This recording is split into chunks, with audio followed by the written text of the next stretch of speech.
To the JAG 201 community webinar, Jaguar Gene Therapy. I want to thank you for joining us.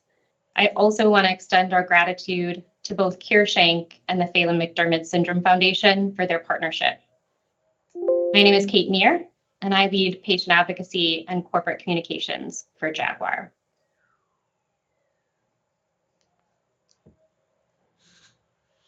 We can take a look at our agenda for tonight's meeting. We will begin with some polling questions so everyone can get a sense of who is attending.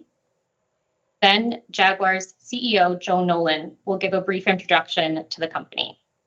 Following Joe, Jaguar's head of medical affairs and clinical strategy, Dr. Dan Gallo, will provide an overview of our approach to gene therapy, the JAG 201 program, and recent regulatory milestones.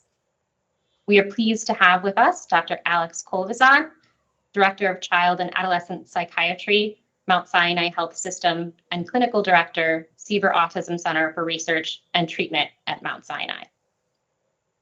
Dr. Kolvizan will provide an overview of JAG and the clinical study update. We will end with questions and answers. We kindly ask that you hold your questions until this portion of the meeting to minimize any distractions for the presenters and the participants.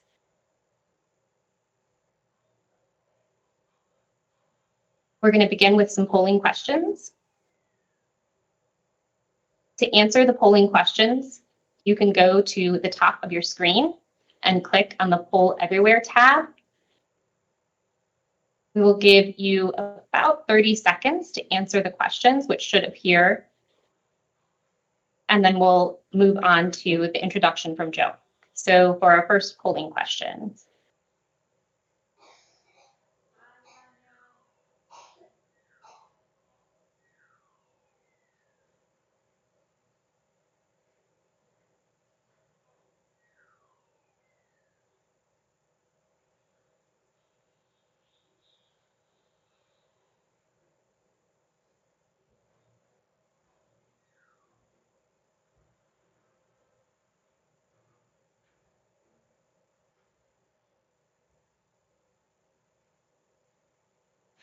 Our second polling question.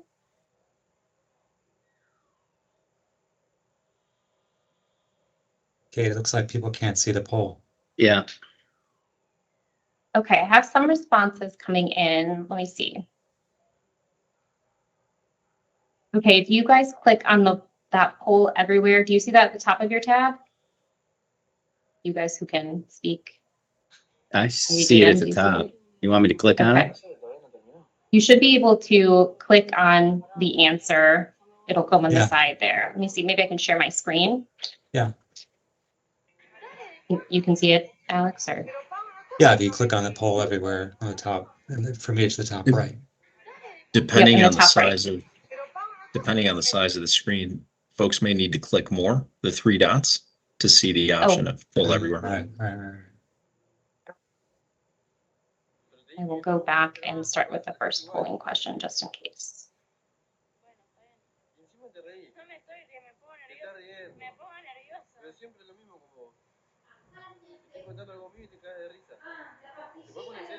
Okay, it looks like people are also waiting in the lobby. I don't know if you have to let them in or not. See. Yeah, give me an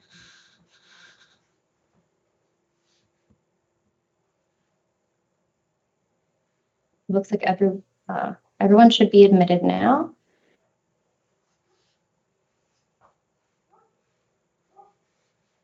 Very exclusive event. It's not in my more either. Interesting. Browser, are you using the app? I'm not sure. So I think some people are getting it and some people might not be. So maybe. If we have to, we can skip the polling, Kate. Okay. Yeah, it looks like for some people they have it and some don't. So let's do this. Let's move forward and then I'll see if I can fix it. And if not, we'll do it at a different time. Okay. So Joe, let me turn it over to you. Are you guys still seeing the slides? Yep. Still see slides. So welcome everybody. Look, I appreciate everybody taking time out of their busy day to learn a little bit about Jaguar gene therapy. We incorporated the company back in October of 2019. So it's been a 5-year journey to get to this point, and we're extremely excited and happy to be able to share some of that information with you today. So next slide, Kate.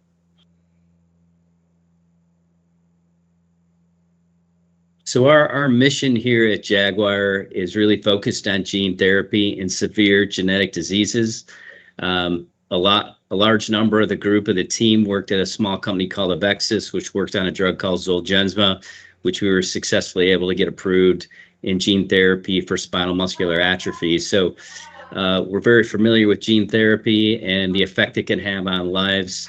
Not just the patients and children themselves, but also the caregivers and the parents, and very focused on that. We do have 3 drugs in development. Kate, if you want to go to the next slide. So our one that's farther along is, the SHANK3 mutation deletion in autistic children, known as Phelan-McDermid syndrome. We do have 3 drugs in development, but we have a saying inside the company. It's all SHANK all day. It's our biggest and number one priority, and it's essential and closest to our heart, and it's the furthest one along. And we hope to be in the clinic early next year. So we're super excited that everybody could join today, and it really does take a village to get here. It all started with MIT and the Broad and the research that was done early on, and our investors, Deerfield, Lilly, and Arch, and then also the clinical sites are going to be fantastic to help us. We have Alex Colson with us today, and Rush and Boston Children's are all going to be essential to our success. And then advocacy as well. Cure Shank and obviously the Phelan-McDermid Foundation is going to be key to our success. And look, we appreciate all the patients and all the caregivers and parents' input to date, because without that, we wouldn't be able to successfully get to this point. And we're going to need your help as we go forward as well. So again, it really does take a village to get to this point. We're super excited about our path forward, and we're happy to share this information with you today. So with that, I'm going to turn things over to Dan Gallo, who will help you walk you through our approach and our program here in gene replacement therapy. Dan? Appreciate it. Thank you, Joe. And good evening, everyone. Thank you all for joining us. As Kate mentioned, I'm Dan Gallo. I lead our clinical strategy and medical affairs for Jaguar Gene Therapy. We can go to the next slide, Kate. And so I want to start by providing a little bit of an overview of the approach that we take to treating genetic diseases, and then we'll spend some time walking through just a little bit of background on the drug development process that we have followed to get JAG201 to this point of initiating a clinical trial. Our approach to addressing SHANK3 haploinsufficiency is gene replacement therapy. Briefly, what we aim to do is to replace a missing or a defective gene with a functional copy in order to restore production of that gene's produced protein. What we aim to do here is correct the underlying impairment within the affected cells. In the case of JAG201, essentially what we're looking to do is increase SHANK3 production in neurons. This is a therapeutic approach that's being investigated in clinical trials in multiple diseases, including some that have already resulted in FDA-approved treatments, as Joe mentioned, in the case of Zolgensma. Next slide. And so with the approach that we're taking, we're using viral vectors to deliver genes. The specific type of viral vector that we use is known as the AAV9 or adeno-associated viral vector. And really here want to highlight that viral vectors, while are built from components of viruses, are ultimately different from viruses for a number of reasons. As the name implies, viral vector do leverage components of viruses. In the case of adeno-associated virus, we're taking components of the adeno-associated virus to produce a gene delivery vehicle. And we do this by stripping away the disease, any potential disease-causing components and replication-supporting genes, ultimately rendering them non-pathogenic or non-disease-causing. What we end up with in the case of the viral vector is a protein shell, which is often referred to as a capsid. And then we aim to fill that protein shell or that capsid with the genetic information of interest. In our case, this is a SHANK3 minigene. That capsid, ultimately what's called that viral vector, acts as a delivery vehicle, providing access to cells of interest and delivering our functional gene, in this case SHANK3 minigene, into the nucleus of the cell so that it can be expressed, and that cell can now produce, in our case, SHANK3 protein. Next slide.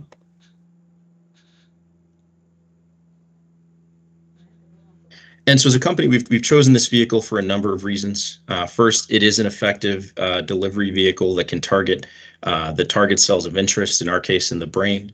AAV9 is a non-pathogenic viral vector. It generally delivers the genetic information in what's called an episome, which is a separate self-contained piece of DNA that exists within the nucleus, but outside and separate from an individual's DNA. And so thus providing low potential for altering the individual's DNA. And then by delivering that DNA, ultimately potentially providing a lifetime of benefit within that cell, producing the protein in that cell with just a single one-time administration. As Joe mentioned, we as an organization bring a wealth of knowledge and history and expertise when it comes to vector manufacturing. And our organization has really worked to refine this process to produce vector that is ultimately of high quality and high purity.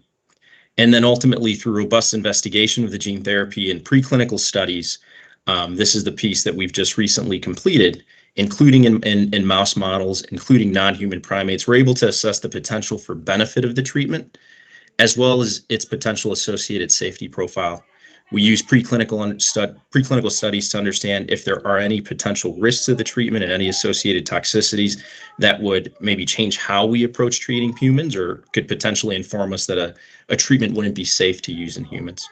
But we're able to do these types of studies in a preclinical setting with the AAV9 vector that we're using for JAG201. Next slide.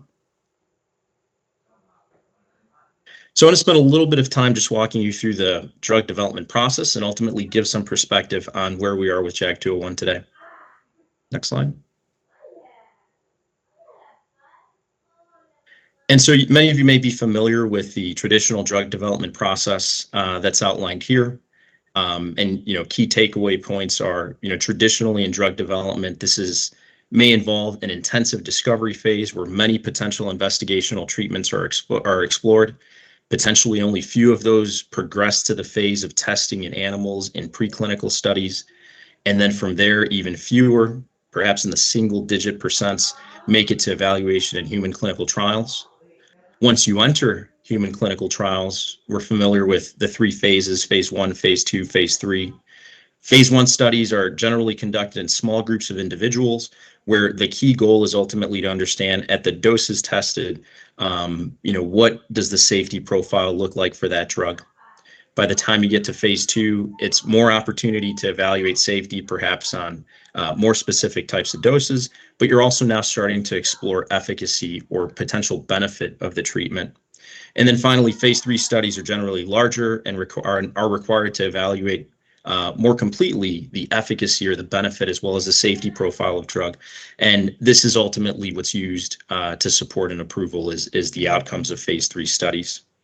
Now, depending on the type of treatment that we're talking about, a company would then submit either a new drug application or NDA or a biologic license application, and would be submitted for review. Those review periods, depending on the disease we're studying, may be anywhere from about half a year or 6 months to potentially as far as 2 years.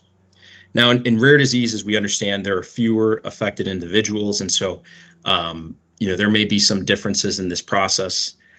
This may change from program to program, disease to disease. There's an understanding that in the rare diseases, there's a high unmet need. There's potentially fewer patients. There's an increased urgency to evaluate safety as well as the potential for benefit in a timely way. And so what you often see in rare diseases is that this can result in perhaps some of these phases being combined which ultimately has the benefit of shortening those development timelines. And this is reflective of the approach that we would take with JAG201, where we're now at the point of beginning a phase 1 study. And so we want to learn as much as we can about the safety of the drug at the doses tested for the gene therapy. But it's also an incredible opportunity to learn as much as we can about the potential for benefit so that we could then use that information to plan the next steps in the development of JAG201. Next slide.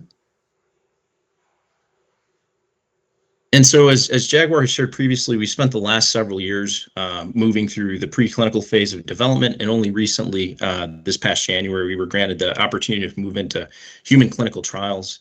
The evidence that supported our move into the clinical space involved multiple types of studies as described here, whereby ultimately leveraging animal models, both in mice and non-human primates, we've been able to evaluate JAG201 across a range of doses to better understand the potential for benefit or the efficacy in animal models, as well as the potential risks or safety to inform dosing in humans. Next slide. And so today with JAG201, we are at the point of planning and initiating our phase 1 clinical trial. As I mentioned, phase 1 is ultimately intended to inform our understanding of the safety profile of the doses tested in a small group of patients. However, with this in mind, we've been working to design a robust study with learnings from the natural history study from the Developmental Synaptopathies Consortium to inform the types of assessments that we would do to help us begin to understand a little bit more thoroughly, explore JAG201's potential for benefit in individuals with SHANK3 haploinsufficiency. Next slide. And so we're going to shift gears here and provide a little bit of an update just on some of the recent regulatory milestones and milestones in the JAG201 program. Next slide. And so for reference, we're talking about JAG201. This is an investigational gene therapy designed to treat SHANK3 haploinsufficiency, including Phelan-McDermid syndrome and a genetic form of autism where SHANK3 mutation or deletion is present. As we said, JAG201 aims to deliver SHANK3 mini gene via the AAV9 vector to address the underlying SHANK3 haploinsufficiency, enabling expression of SHANK3 proteins in neurons, and ultimately aiming to restore synaptic function, which is fundamental to facilitating learning. This is designed to be a one-time treatment administered via ICV administration, which we'll touch on shortly. And this program, as Joe mentioned, is exclusively licensed from the Broad Institute of MIT and Harvard. Next slide. And so just to highlight a few of the recent regulatory updates that have taken place since the last time we had an opportunity to connect with the community in February. In May of this year, we had the opportunity to present the preclinical proof of concept safety and efficacy data for JAG201 at the annual ASGCT conference. These are the data that ultimately support the FDA's decision to allow us to move into the clinic in the proposed populations. These data were shared with the FDA, and in June of 2024, we had a Type C meeting with the FDA where the FDA confirmed that these data supported or provided evidence of prospect of direct benefit in the proposed populations based again on the complete efficacy and safety package in animal models that we provided. This allowed us to expand the proposed JAG201 clinical study to a wider range of patients, including patients 2 years and older, and with the potential to also evaluate patients 18 and older. In July of 2024, so just recently, we also announced receipt of rare pediatric disease designation as well as fast track designation. Both of these designations are important because they provide additional access to the FDA. They also provide expedited review process and ultimately a recognition of the unmet need in the affected population. So we're incredibly happy about this. And next steps for us are to finalize and submit an amendment on our protocol based on the outcome of this recent meeting with the FDA to support expansion of our patient population in our clinical study with the goal of enrolling our first patient and treating our first patient in Q1 of 2025. Before I turn it over to Dr. Kolivson to talk about JAG201 and our planned clinical trial, I just want to reiterate, some of the points that Joe highlighted. I want to highlight the incredible contributions of the community, including PMSF and CureShank, which have been critical partners for us in helping to design a program that takes family, patient experience, and the unmet need into perspective. The externally led PFDD, which occurred in November of 2023, was a tremendous step forward for this space and the community. And the learnings that we've been able to gain from that meeting are woven through our clinical trial plans, our regulatory documents, and have been really central to informing how we think about our JAG201 program.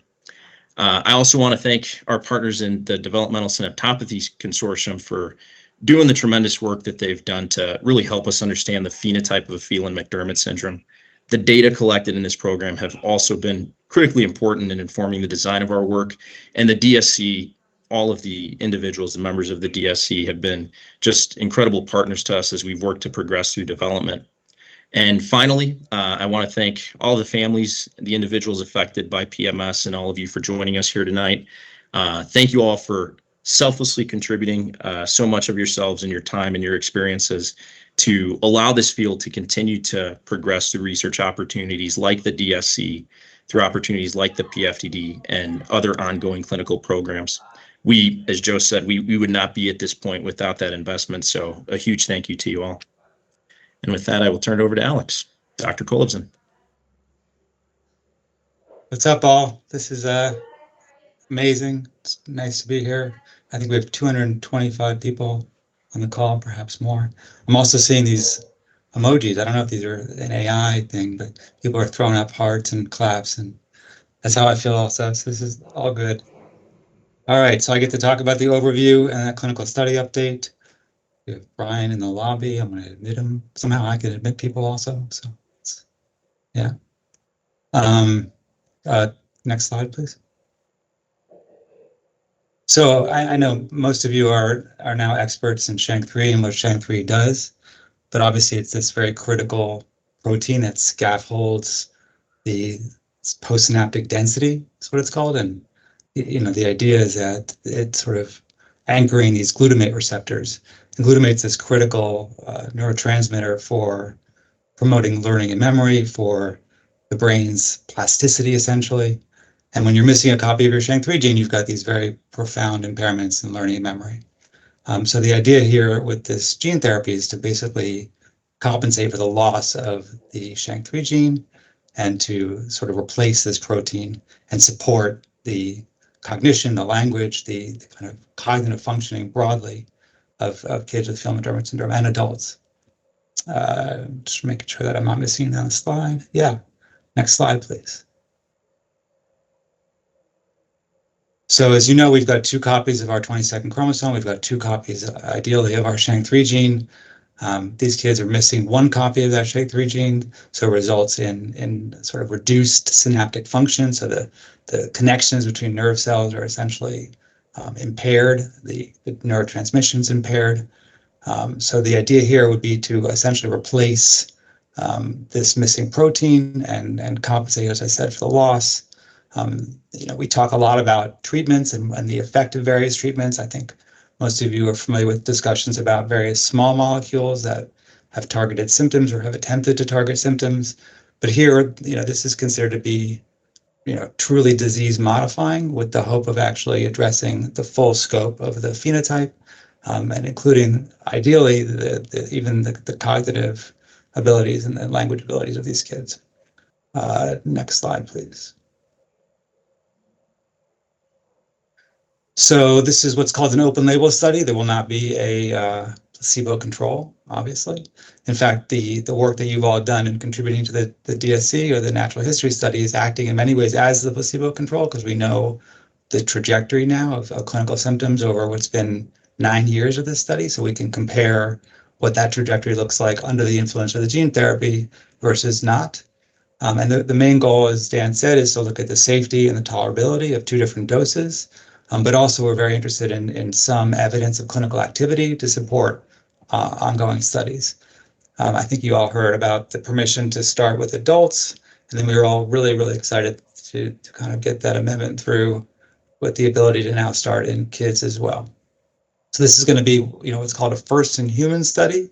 We're going to start with younger kids, 2 to 9 years old, and we're going to look at a whole range of outcomes, mostly safety, and then of course also efficacy.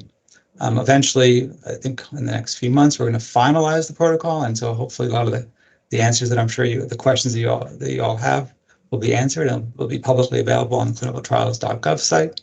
But just in sort of a brief summary, this initial study will be just in a few patients. I think we said 6 to 9 patients that are going to be between the ages of 2 and 9. We are going to start with kids who have only a few genes deleted or only a single gene deleted, SHANK3. I think the idea here is that we want to have the maximum chance to see benefit. So we're going to focus the first studies on small deletions and just sequence variants or mutations. There'll be a whole host of other inclusion/exclusion criteria that we'll obviously make public and we'll discuss in detail during the informed consent procedures. And then, as I said, the goal is to evaluate safety and then response to 2 different target doses. What else we want to say here? Yeah, and then as soon as we start to be able to show these outcomes are successful, quickly Jaguar will be committed to kind of expanding it right into more patients, more types of patients, older patients, and so on.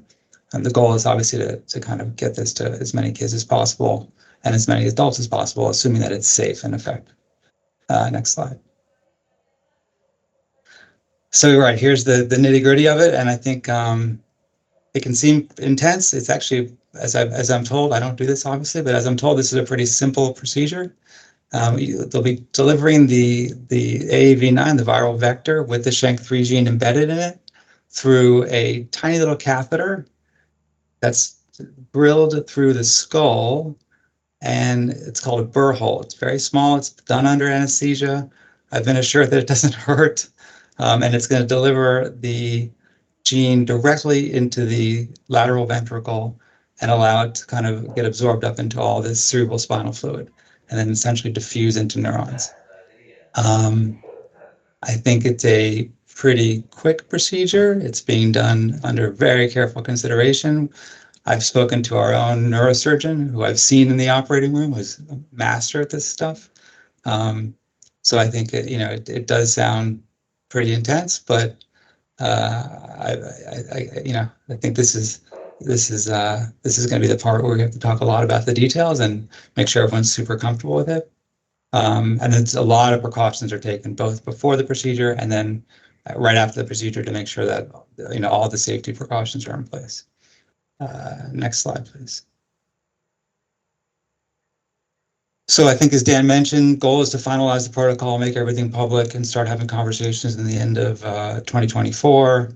They'll activate trial sites. We know now that Mount Sinai and Rush will be trial sites for sure at the beginning, and hopefully it'll expand soon after that to Boston Children's and our entire DSC network, ideally, with the goal of really enrolling the first patients in, this says beginning of 2025. I'm optimistic and I'd like to think at the end of 2024, but Joe's smiling. We're pushing forward, really, really quickly, and Jaguar is super committed to it. Obviously, we're really committed to it. I know that you are all committed to it. I've gotten lots of emails and text messages today and over the last couple of days. So we're ready to go. We're sort of, making sure that all the regulatory stuff is in place and everything's done properly. Next slide. Q&A, questions.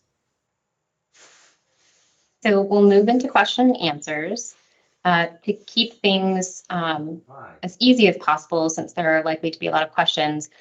To ask questions, go ahead and go to the top of your screen and click on the Q&A tab. And once you submit a question, you can see there you'll have an open field for a question. You can hit the ask button, which will submit it, and then it can be read aloud by the moderator, which is me, and then answered by a presenter. So we'll take it 10 to 15 minutes to answer questions, but it's unlikely that we will be able to answer every question asked. We'll do our best. I just want to remind everyone that if you do have a question after the webinar, you can feel free to reach out to us directly at patientadvocacy@jaguargenetherapy.com. So with that,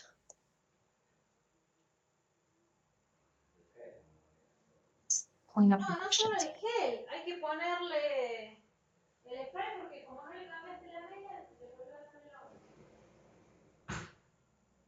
Question, one of the questions, how long after, I guess, dosing will there be a report of results, or how long after this first phase of the clinical trial would there be results available? So I can speak to that. As Alex mentioned, there are a number of different types of assessments that we're looking to conduct. Ultimately, we intend for this to be disease modifying. We want to correct the underlying defect in SHANK3, and hopefully this creates an environment within the neurons, within the brains, that's more conducive to learning and building and acquiring skills. It's possible that some of those outcomes can take longer, a year, potentially 2 years. But there are a number of things that we'll be assessing earlier, within weeks and months, to have an understanding of whether or not we're changing the biology of the neuron. And really, any of those learnings are going to be important. But, for that first patient, within a few months of treatment, we would be making assessments of, asking whether or not we've changed the biology within the neuron and created, again, an environment that's more conducive and supportive of learning. We would obviously like to dose all the patients in the cohort at each of the doses to understand across patients at a single dose, what types of benefit are we seeing, what does safety look like, and then at that second dose as well, and then all of it in aggregate. But the short answer is within several months, let's say 6 months, we would have some understanding of the impact on the biology. And within a year, 2 years after dosing, once we've dosed all the patients, have an understanding of the benefit in aggregate across the patients tested. I don't know, Alex, if there's anything you would add to that. I'm just thinking about where that question. I think a lot of families are like really interested, but I don't want to be the first one in. So how long will it be after the first people are actually under the trial? Will the other families find out, hey, how's this going? Has this been safe? Has this been potentially effective? That's a tough question to answer. Yeah, it's a good point. I don't think we have the answer to that question yet. We don't, but I mean, we'll eagerly be, incredibly eager to understand what does that safety profile look like. Is there a potential benefit? We will have a data safety monitoring committee, which will be evaluating, soon after dosing and then ongoing after dosing to see, is there anything from a safety perspective that's a concern that would give us a reason to pause and reassess how we're approaching the study. And of course, we would be providing updates. Another group of questions are around redosing or getting a different dose after being dosed the first time. I don't know if that's something you can answer, Dan, maybe to start. Sure. So this is really intended to be a single dose, a single administration. We select the minimally effective dose or starting dose based on the outcomes that we've observed in the animal models, and then we scale that up to be an appropriate dose to the human based on the size of and the biology of the human brain. And so our hope is, the program's been designed to deliver an effective dose to every single patient, but ultimately it will just be one single dose that's delivered. There won't be an opportunity for a second dose. We're getting a lot of questions around the specifics of like the size of the deletion and different things that I assume will be part of the detailed exclusion and exclusion criteria. So I just want to say that I think the answer to those questions will probably not be available until that is finalized. Dan or Alex, if you want to comment on that at all. So, right, I mean, I think from an exclusion perspective, we're looking at a lot of different safety parameters that are not going to be available just yet and are going to be very individual, right? I think from a specific question around deletion size, we've previously defined deletions according to class 1, which is really just SHANK3, and then the neighboring, essentially 3 genes, first class 2. And so I think this study will likely focus on class 1 deletions to begin with, and then also people with just sequence variants where they only have changes in the SHANK3 gene. And some more questions. And Dan, I think this is probably more directed at you. Are we publishing or have we published preclinical data? Will we be publishing data around non-human primate studies, animal studies? If you can comment on that generally. Yeah, sure. So we've presented preclinical data as I mentioned, at ASGCT. We had one poster in 2022 where we presented data in non-human primates looking at ICV administration and biodistribution. So, getting a sense of when we deliver the gene therapy by ICV administration in non-human primates, where is that gene therapy making its way to? Is it getting to all the appropriate parts of the brain? And then are we seeing markers of expression, right? Evidence that SHANK3 mini gene would be produced. Those are available, publicly. That's been presented publicly. And then just this past May, we presented the outcomes from an efficacy and safety perspective in mouse models at ASGCT, also in poster form. We are looking to publish these data. And so, hopefully in the months ahead, they'd be available in manuscript form as well. But those data are available and publicly available. Thanks, Dan. A few questions, I think more just to clarify what was said, but the study, the first study, how many patients are we looking to dose with that? And I mean, overview of how those individuals would be chosen to participate. Dan, you want to talk about the size? Is I right, 6 to 9? Yeah, that's correct. So yeah, this first study will be, a few patients at each proposed dose. And, ultimately, as Alex mentioned, the inclusion and exclusion criteria will be pretty specific, right? So class 1 deletions and, variety of other parameters. The goal here is to really, understanding that there's heterogeneity in the way that Phelan-McDermid syndrome presents and the types of symptoms and maybe challenges that individuals have.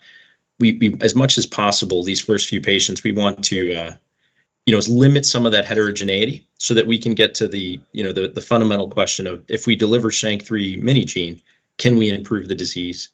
And so that's why it's a small study to start. Once we understand what that benefit looks like, what that safety looks like, how soon after dosing we see treatment benefit, then that gives us the opportunity to, to expand into other broader populations once we already have a sense that the treatment is working.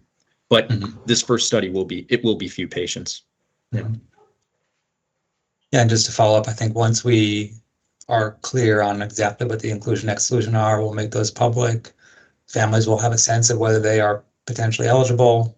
And then among those, there'll be a subset of families that actually really want to participate or at least want to hear more. And then, we will invite conversations and have lots and lots of conversations about all the details. There's many pre-screening steps to ensure that people feel comfortable and to make sure that they are, signing up for it and understanding all of the potential benefits and risks. And so, I think this is the process, and we have, plenty of time between, when we're approved by the IRB and can start having these conversations when we actually start the first dose. We've had a few questions around when there may be studies carried out outside of the US. Some have mentioned Australia, UK. So maybe to speak just to, what that looks like outside the US. Yeah, I think I can answer that. For now, obviously, we're just doing the first 2 cohorts, which are most likely just going to be the 3 and the 3, right? So after that occurs, and depending on the data we have, again, the goal will be to expand not just in terms of ages and types of patients, but also in regional locations as well. But for now, it'll be based in the US. We have time, I think, for maybe 2 more questions. One question that we've gotten in here a few times is timing. If all were to go as well as it could, when would the treatment be approved by the FDA? Yeah, I can at least start that question. Again, it varies as you look at these rare diseases, and the good news is that because we have fast track designation, the FDA recognizes it, that there's a high unmet need. They will be in contact with us on a regular basis. So obviously, the FDA dictates this first 3-in-3 design as you look at 2 different doses, because they want to evaluate both efficacy and, most importantly, safety. There's, as Dan mentioned, a drug safety board that will look at all the data and decide how we can move after that. But then we'll go back to the FDA with a clear design and a clear path to go forward. So it'll probably take us at least all of 2025, maybe into early 2026, just to get through the first, what will hopefully just be 6 patients, again, 3-in-3. And then sometime in 2026, we would submit for this expanded study, and that would all be determined based on data on what that might look like and how big it might be. And obviously, that, as Alex mentioned, everything is public on, clinicaltrials.gov once we get the final design. So, we won't know the big expanded trial till sometime probably in 2026. Thank you, Joe. Maybe just go ahead, Dan. one thing to add for perspective. So with those first 6, we have to dose them sequentially. So we'll dose 1, we'll observe them for, from a safety perspective, and then move into the next patient. And we'll continue to do that for those first patients in these first 2 cohorts. But potentially, by the time we get to that expansion phase where we have the ability and the agreement from the FDA to dose more patients, we wouldn't have to, for all of those patients, dose them sequentially. So there'd be more opportunity to enroll more patients within a shorter time frame. And then maybe a last question that is coming up is around if a treatment is potentially approved and on the market, what do pricing and costs look like? Yeah, it's early to figure that out, right? Ultimately, a lot is determined by the label. I mean, our intent is to treat everybody has genetic mutation and is classified as Phelan-McDermid. And even the size of that population is unknown today. So again, when it comes down to cost and things of that nature, it really just depends ultimately on the label, the number of patients, and what the cost of goods is at the end of the day.